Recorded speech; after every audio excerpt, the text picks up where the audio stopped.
wishes to deliver her opening statement.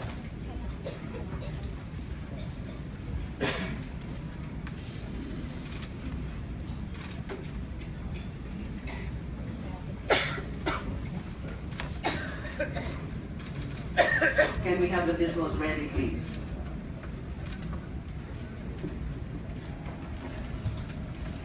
One minute suspension.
Proceedings resumed.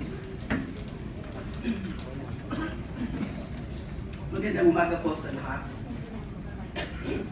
Sa aking mga kasamahan sa Senado, sa ating mga kagalang-galang na mga resource speakers with various government agencies, sa non-government organizations, sa academia, non-government organizations, sa inyo pong lahat, magandang umaga po.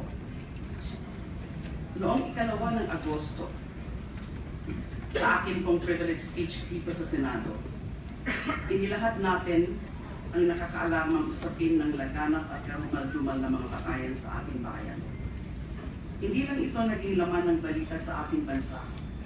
Sa buong mundo, pinag-uusapan din tayo. Tulad ng marami sa atin, nababahala ako sa kaliwat kanan patayan na inaalmusal natin kada umaga. Araw-araw na lang ang balitang may bagong napatay dahil nanlaban daw o nang agaw ng baril ang biktima. Marami na rin po ang kinaslang ng di kilalang mga salarin na kinabibilangan malamang ng mga vigilante. Binalot ng packaging tape at pinatungan ng cardboard na may mensaheng pusher o kaya hold upper, ako, huwag tularan. Nais po nating malaman ang katotohanan sa likod ng mga nasabing patayan at karakasan. Ano nga ba ang tunay na nangyari at bakit patuloy itong nangyayari? Hindi ko sinasabing ang lahat ng nagaganap na pagpatay sa operasyon ng mga pulis ay walang legal na batayan sa paggamit ng lethal force. Masyado lang marami ngayon ang napapatay sa mga enkwentro kumpara sa mga nakaraang panahon para hindi magduda kung nasusunod ba talaga ang rules of engagement. Doon naman po sa usapin ng vigilante killings o pagpatay ng mga di kilalang salarin, hindi rin natin sinasabi na may kinalaman ng gobyerno sa pagkalat ng mga death squad. May indikasyon na hindi lahat ng mga pagpaslang ay may kaugnayan sa kampanya laban sa droga ng gobyerno. Mayroong mga nakikisakay at nakikisabay lang sa lehitimong operasyon ng kapulisan para makatakas sa batas at para pagtakpan ang kanilang partisipasyon sa kalakalan ng droga. Kailangan po nating malaman kung ang sinasabing mga vigilante killings sa buong bansa ay magkakaugnay at bunsod ng isang organisadong pagkilos ng mga individual o grupo sa labas o loob man ng gobyerno. As I have said, my concern does not only revolve around the growing tally of killings reported by the Philippine National Police. What is particularly worrisome is that the campaign against drugs seems to be an excuse for some, and I just emphasize, some law enforcers and other elements like vigilantes to commit murder with impunity.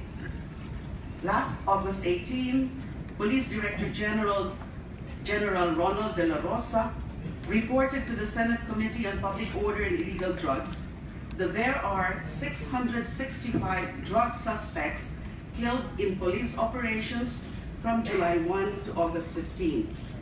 But what is even more disturbing is that in the same hearing, the PNP chief stated that there are 899 drug-related deaths committed by unknown killers during the same period. Out of this figure, only 22 cases were filed in NCR-PO. Grabe ito. Katumbas ko yan, 35 tao na patay kada araw.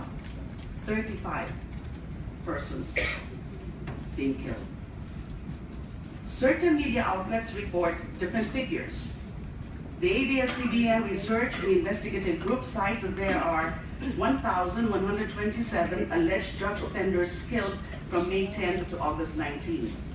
According to the report, 666 were killed during police operations, while 343 suspects were killed by unidentified assailants. GMA News and the Philippine Daily Inquirer, as shown on the screen, also tallied different numbers. How do we account for these differences? Why are there killings in such magnitude? What provides for the seeming continued impunity of those behind vigilantism and summary executions?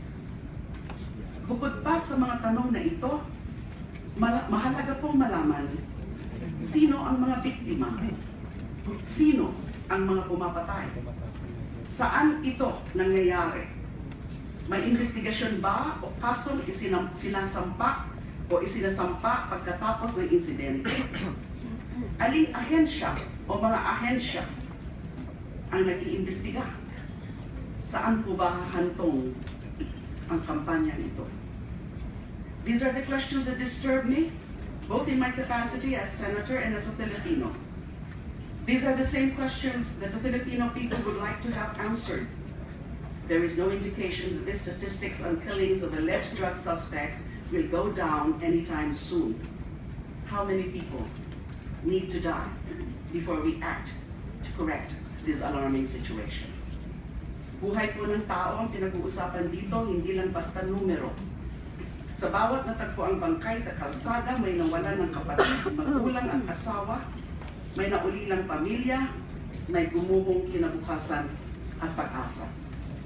I strongly believe extrajudicial or extralegal killings, whether perpetrated by the state or by non-state actors, must stop.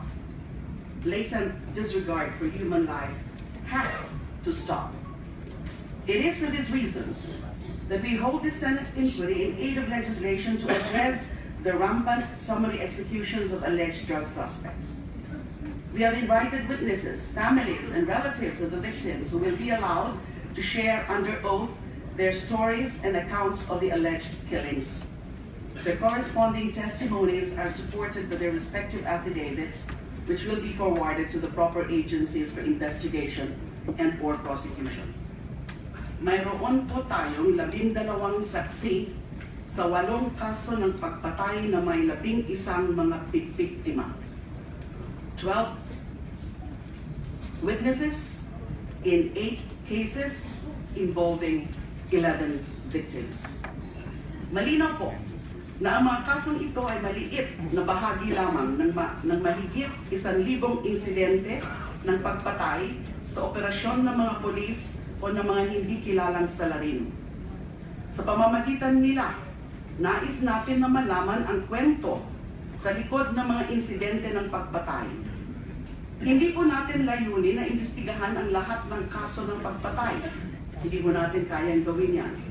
Kung hindi bigyan ng linaw lamang ang mga tanong na bumabalot sa ating isipan tungkol sa mga pangyayaring ito. Mahirap din pong makahanap at makakuha ng mga saksi na kusang loob na magtetestigo sa harap ng publiko. Ang iilan na haharap sa atin sa pagdinig na ito ay lumapit sa Commission on Human Rights upang humingi ng tulong sa pagpaslang sa kanilang mga mahal sa buhay. Nagpapasalamat po tayo sa CHR, sa pamumuno ni Chair Chito Gascon, at nandito po sila bilang resource speakers.